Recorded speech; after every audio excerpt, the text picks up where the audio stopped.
Bonjour à toutes et à tous et bienvenue sur Vénus en exil. Si c'est la première fois que vous voyez une de mes vidéos, je suis Sylvia Your, astrologue et cartomancienne. Vénus en exil, c'est une chaîne qui est dédiée à l'astrologie, la cartomancie et la spiritualité. Si vous aimez ce genre de contenu, je vous invite à vous abonner et à cliquer sur la petite cloche pour ne rater aucune de mes prochaines vidéos. Je vous invite aussi à me suivre sur Instagram où je publie chaque jour des oracles du jour et aussi je vous parle un peu plus d'astrologie, je vous parle des transits du moment, des différentes phases de la lune, etc.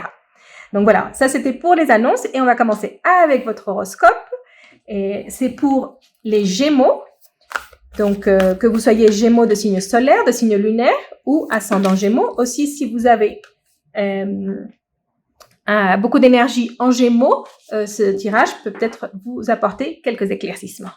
Donc, je vous ai tiré une première carte qu'on va voir à la fin de votre lecture, c'est une carte de l'oracle, et je vous explique, si c'est la première fois que vous voyez une de mes vidéos, comment marche la lecture. Donc, on va commencer par vous tirer vos énergies pour ce mois d'août, les énergies que vous avez en lumière, c'est-à-dire les énergies que vous pouvez voir, qui sont faciles à saisir, qu'elles soient bonnes ou mauvaises, c'est en tout cas des choses que vous voyez et que vous pouvez modifier le cas échéant. Et nous allons voir ensuite les énergies que vous avez dans l'ombre, ce sont les énergies qu'on ne voit pas, ce sont les énergies qui parfois peuvent être favorables mais qu'on ne voit pas, donc ça peut être des atouts qu'on n'utilise pas. Donc on va voir pour les Gémeaux ce que nous avons pour ce mois d'août pour les Gémeaux. On va commencer avec une première coupe. Ok, les Gémeaux. Donc, cette coupe, ça me fait penser un petit peu, souvent on est seul au sommet. Quand on arrive à un certain point dans notre vie, des fois on se sent un petit peu seul, un petit peu déconnecté avec cette carte de la stérilité et les honneurs.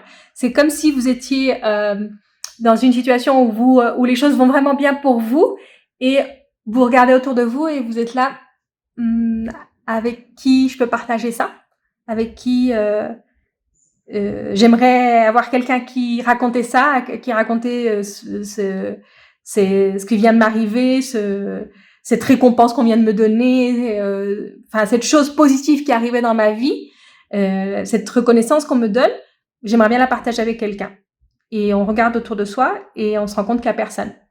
Ça veut pas dire que vous êtes vraiment seul, mais c'est peut-être que il y a personne autour de vous avec qui vous avez cette affinité pour pouvoir partager cet événement. C'est peut-être aussi quelque chose qui arrive et quelque chose que vous n'avez pas forcément partagé avec les gens, vous n'en avez pas parlé, parce que c'est quelque chose que les personnes autour de vous ne comprendraient pas, ou elles comprendraient pas pourquoi vous êtes aussi contente que ce soit arrivé.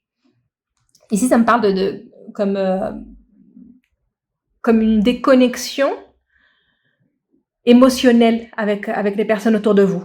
Donc ça peut vouloir dire que vous êtes entouré, mais en tout cas émotionnellement, il y a quelque chose qui ne va pas. Donc le soleil est parti, donc je vais mettre un petit peu plus de lumière, parce que là on est un petit peu dans l'obscurité. Et on continue avec votre lecture. Donc,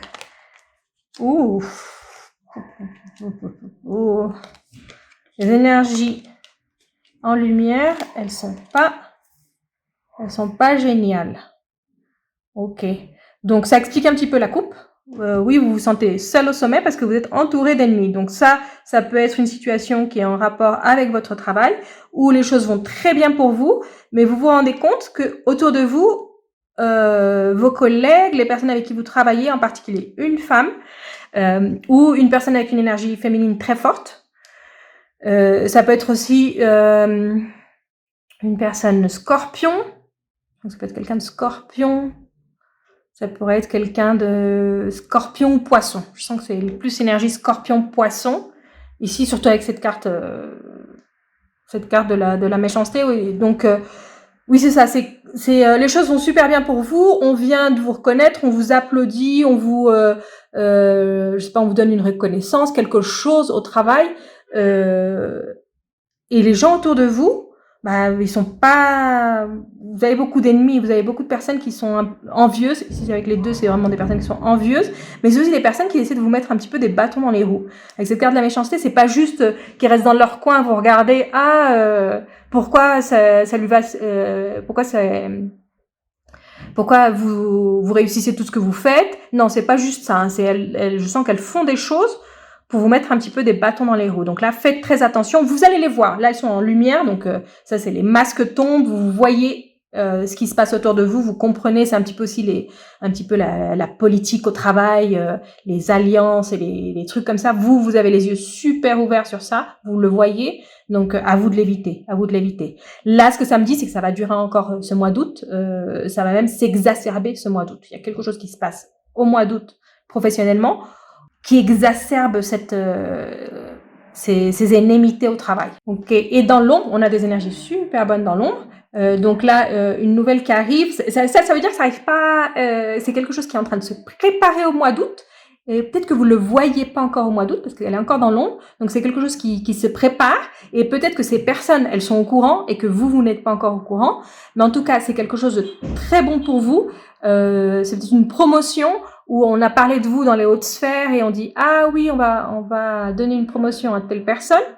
Et ces personnes, elles en ont eu vent et elles essaient de bloquer ça, de bloquer cette promotion, de bloquer cet avancement que vous allez avoir, de bloquer cette nouvelle qui va vous arriver. Je sens qu'il y a vraiment un rôle actif de ces personnes pour bloquer ça.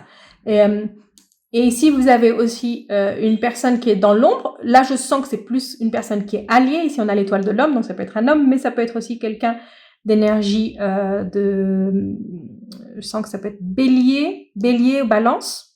Bélier, balance. Je sens que c'est plus sur cet axe, bélier, balance. Ouais, quelqu'un de bélier, quelqu'un de balance qui peut vous aider, que vous ne pensiez peut-être pas que ça allait être une alliée ou un allié pour vous, mais que si cette personne, elle va vous aider. Donc, faites attention au commérage au travail, et faites attention aussi à vérifier tout ce que vous faites. C'est-à-dire qu'on ne peut pas vous reprocher quelque chose. Parce que ces personnes-là, elles sont même capables d'inventer des choses. Donc, faites vraiment très attention à tout ce que vous faites. Vérifiez 2-3 fois ce que vous faites au travail, parce que elles vont pas perdre une occasion pour vous mettre des bâtons dans les roues. Mais en tout cas, s'il y a quelque chose qui dans l'ombre pour vous de très positif, on va voir avec les cartes de Mademoiselle Lenormand si on a un petit peu une précision. Ok. Ça a peut-être en rapport avec une mutation. Une mutation, un changement, en tout cas, c'est un changement. C'est un changement très favorable pour vous, qui peut impliquer une mutation, qui peut impliquer un changement de poste, mais alors là, on s'envole, hein, ça veut dire un changement de poste vraiment très, très, très, très important. Mais oui, là, faites super attention. Il y a beaucoup de personnes, moi je sens que c'est des personnes qui sont jalouses, hein, qui sont jalouses de vous, qui n'aiment pas votre succès, qui voudraient avoir votre succès et elles vous envoient beaucoup, beaucoup de mauvaises ondes. Là, si vous pouvez faire un peu une limpia, un nettoyage énergétique personnel, ce serait le moment, hein, parce que elle vous envoie vraiment beaucoup, beaucoup de mauvaises ondes. Donc faites très, très attention. Hein. Si vous pouvez porter par exemple un petit bracelet rouge, il y a un truc qu'ils font beaucoup ici au Mexique, si vous avez vraiment une sale ambiance au boulot, si vous ramenez dans votre sac un citron, ça absorbe les mauvaises ondes. C'est vraiment pesant, hein, c'est vraiment, je la sens très très pesante. Ou mettez un verre d'eau sur votre bureau qui absorbe ça et vous le jetez à la fin de la journée. Ça aussi, ça peut aider avec les mauvaises ondes, parce qu'il y a vraiment beaucoup, beaucoup de personnes autour de vous au boulot qui ont vraiment des mauvaises ondes, qui ont vraiment des mauvaises ondes. On termine avec votre message d'oracle. Et ici, c'est votre ange gardien qui vous dit que vous n'êtes pas seul. Vous n'êtes pas seul. Votre ange gardien vous dit que vous n'êtes pas seul. Donc, si vous avez besoin d'aide, demandez-la. Votre ange gardien va vous répondre par des signes. Si vous voyez des plumes, si vous marchez dans la rue, vous voyez une plume, sachez que votre ange gardien aussi, si vous voyez des numéros répétés comme des séquences de numéros répétés, c'est aussi un signe de votre ange gardien pour vous dire vous n'êtes pas seul. Vous n'êtes pas seul et vous êtes protégé. Donc c'est pour vous rassurer tout ça, parce que je sens que la lecture elle est un petit peu pesante. Enfin moi je l'ai sentie assez pesante, et c'est pour vous rassurer que vous n'êtes pas seul, que vous avez un ange gardien qui est là pour vous, et vous n'avez qu'à demander. Hein, vous n'avez qu'à demander. sa protection, ses conseils, et vous allez les recevoir. Donc voilà, ça c'était votre lecture pour ce mois d'août. Si vous avez aimé la lecture, laissez-moi un like, un commentaire, et je vous retrouve très bientôt pour une prochaine lecture.